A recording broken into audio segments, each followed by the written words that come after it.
bonjour à tous les Africains, partout où vous vous retrouvez. Nous sommes encore là sur votre chaîne de Congo Étoile TV où nous partageons sur des vidéos patriotiques et apolitiques. Tout ce mois et même jusqu'au mois prochain, nous allons parler de la vie estudiantine en Afrique. Comment on devient étudiant, quand est-ce qu'on devient étudiant, comment ça se passe dans les universités de l'Afrique, qu'est-ce que les étudiants veulent, qu'est-ce que les étudiants reçoivent et ne reçoivent pas. En fait, nous allons parler de tout cela. Et pour commencer, aujourd'hui, nous allons parler de l'orientation. Comment on accède à l'université en République démocratique du Congo. Si vous êtes là pour la première fois, n'hésitez pas de vous abonner et surtout, cliquez sur la cloche de notification. Allez. En République démocratique du Congo et partout en Afrique, je pense très bien, pour accéder à l'université, il faudrait avoir ce qu'on appelle le bac. Hein, le diplôme d'état au Guinée équatoriale, on va dire le bachillerato. On est parce que là-bas, ils parlent espagnol. Bisous, dans RDC, on parle de l'examen d'état.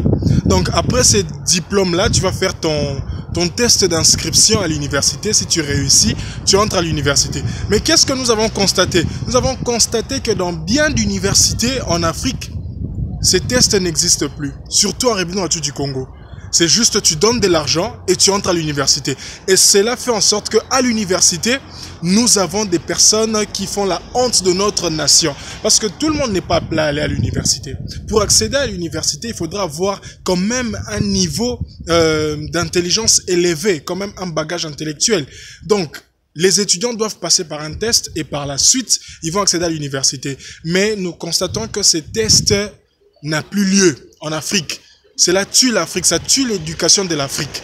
Donc, nous devons travailler ensemble avec les gouvernements et tous les acteurs possibles sur l'orientation des étudiants. Avant que les étudiants n'accèdent à l'université, on doit leur expliquer qu'est-ce qui se passe à l'université, comment ça se passe à l'université, c'est cher ou ce n'est pas cher, qu'est-ce que tu vas aller recevoir à l'université pour en sortir avec quel bagage dans ta tête. Ce n'est pas que tu te réveilles comme ça chez toi, tu prends ton bac et bon voilà, moi je vais faire l'ingénierie, moi je vais faire la polytechnique directement, tu y vas comme ça et quand tu échoues, tu insultes ton pays. Non.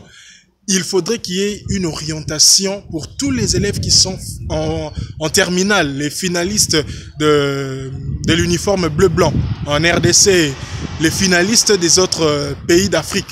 Il faudrait que les écoles instaurent ce système-là d'orientation.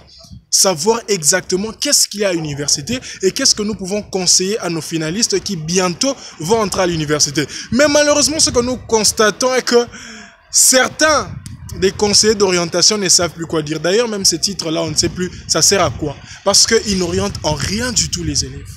Vous avez reçu les élèves. Ils ont fini leurs études. Ils passent à l'université. Ils doivent savoir qu'est-ce qui les attend. Vous devez leur préparer à la sortie de l'école pour entamer la vie estudiantine. Donc, nous allons aujourd'hui insister sur le fait que il doit y avoir une bonne orientation de l'école sortante vers l'université et avant d'entrer à l'université, il faut remettre ce système-là de tests d'inscription pour peser, pour tamiser.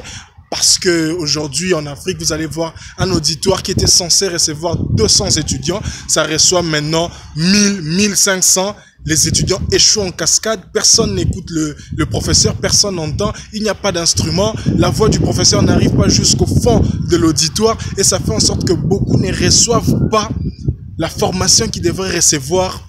Même s'ils payent cher, même s'ils payent moins cher, mais ils ne reçoivent pas l'information qu'ils devraient, la formation plutôt qu'ils devraient recevoir. Alors nous martelons sur ces deux points-là, l'orientation des étudiants, des élèves qui finissent l'école vers l'université et le test d'inscription. Les universités en Afrique, ne cherchez pas seulement l'argent. On sait que les études sont chères, l'université est très chère, oui, mais avant d'accepter les étudiants, il faudrait savoir qui est-ce que nous recevons chez nous. C'est aussi pour votre bien, c'est aussi pour votre honneur. Donc, nous nous limitons là pour aujourd'hui. C'est la première partie, l'orientation et les tests d'inscription. Prochainement, nous allons parler d'un autre point sur la vie des étudiants, sur la vie estudiantine. Abonnez-vous sur notre chaîne. N'hésitez pas à cliquer sur la cloche de notification. Nous nous retrouvons prochainement, toujours au courant de cette semaine. C'est Congo Étoile TV. Ciao. Bien.